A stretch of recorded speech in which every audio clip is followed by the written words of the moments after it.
नमस्ते। आज 5 जून विश्व पर्यावरण दिवस एनवायरनमेंट डे हम सभी लोग मना रहे हैं और इसके लिए हम लोग अलग अलग कुछ कोशिशें हैं पर्यावरण को संरक्षित करने की। उन कोशिशों को हम लोग कर रहे हैं। आज हम बहुत सारे कैंपेन देखते हैं, वृक्षारोपण का कार्यक्रम हम देखते हैं, क्लीनलीनेस ड्राइव चलाई जाती हैं, नदियों की सफाई स्वच्छता, अलग अलग तरीके की ड्राइव हम देखी जाती हैं और जो वाकई में पर्यावरण को संरक्षित करने के लिए, उसे सुरक्षा देने के लिए हम लोगों का एक बेहतर प्रयास है। इन प्रयासों को करने से पहले हमारे लिए सबसे ज़्यादा ज़रूरी है कि हमारे जो रिसोर्सेज हैं, हमारे नेचुरल रिसोर्स हैं, हम उनको कंज़र्व करें।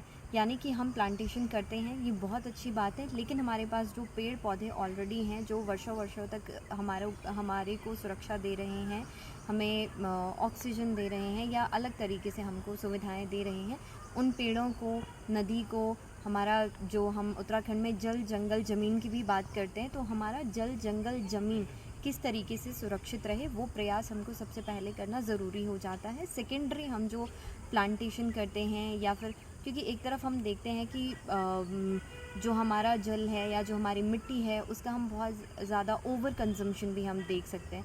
तो पहला मेरा ये मानना है कि इन सभी चीज़ों का, जो हमारा जल जंगल ज़मीन है या जो हमारे नेचुरल रिसोर्सेज हैं, हम उनका सस्टेनेबल यूज़ करें, उतने ही तरीके से हम उनको यूज़ करें जितना हमको ज़रूरत होता है।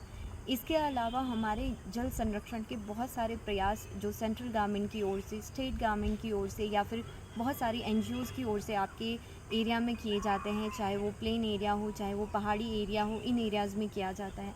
जैसे हम लोगों ने पहाड़ में देखा है कि चाल खाल बनाए जाते हैं जिनमें वर्षा के जल को संरक्षित किया जाता है।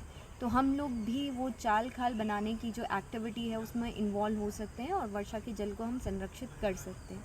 इसके अलावा मैदानी भागों में जो है वो तालाब बनाए जाते हैं, तो हम उस एक्टिविटी में इन्वॉल्व हो सकते हैं। इसी तरीके से प्लांटेशन जो है वो हमारे पास एक बेस्ट तरीका है, क्योंकि जब भी हम चाल खाल बनाते हैं या तालाब बनाते हैं, उसके बाद जो बची हुई मिट्टी है उस मिट्टी में हम प्लांटेशन कर सकते हैं।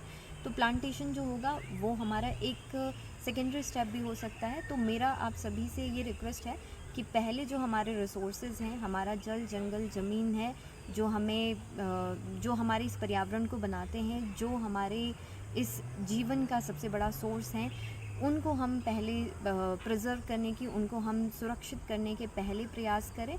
और अगला जो कदम होगा वो हमारा अधिक से अधिक पेड़ लगाने का और जो हमारी स्वच्छता है, हमारी नदियों की स्वच्छता है, उसको बनाए रखने की हमारी कोशिश होगी। जल हमारा प्राइमरी है। उसके अलावा, क्योंकि हम लोगों ने भी बहुत ज़्यादा सुना है कि जो थर्ड वर्ल्ड वॉर है वो पानी को लेकर के होगी, लेकिन हम लोग सॉइल की जो कंडीशन है, मिट्टी की जो कंडीशन है, उस मिट्टी की कंडीशन पे भी हमें सोचने की ज़रूरत है, क्योंकि मिट्टी भी एक ऐसी चीज़ है जो हमको फूड, हमारा जो खाना है वो हमारी मिट्टी से आता है। और आज ओवर पॉपुलेशन की वजह से उस मिट्टी का भी इतना ज़्यादा कंजम्पशन, इतना ज़्यादा उसे यूटिलाइज़ किया जा रहा है, चाहे वो घर बनाने के लिए हो, इंडस्ट्री बनाने के लिए हो या फिर माइनिंग के लिए हो, मिट्टी को हम ओवर यूटिलाइज़ कर रहे हैं। तो उस मिट्टी को भी हमें संरक्षित करने की बहुत ज़्यादा ज़रूरत है। इसके लिए प्लांटेशन एक अच्छा तरीका भी हमारा हो सकता है। तो आपसे यही रिक्वेस्ट है कि इस एनवायरनमेंट डे 5 जून हम यही संकल्प लें, प्लांटेशन करने के साथ या इन स्वच्छता अभियानों में जुड़े रहने के साथ साथ हमारे जो ऑलरेडी हमारे प्लांट्स हैं, हमारी जो नदियाँ हैं, हमारी जो मिट्टी है, हम उसको सुरक्षित रखने का संकल्प लें। धन्यवाद।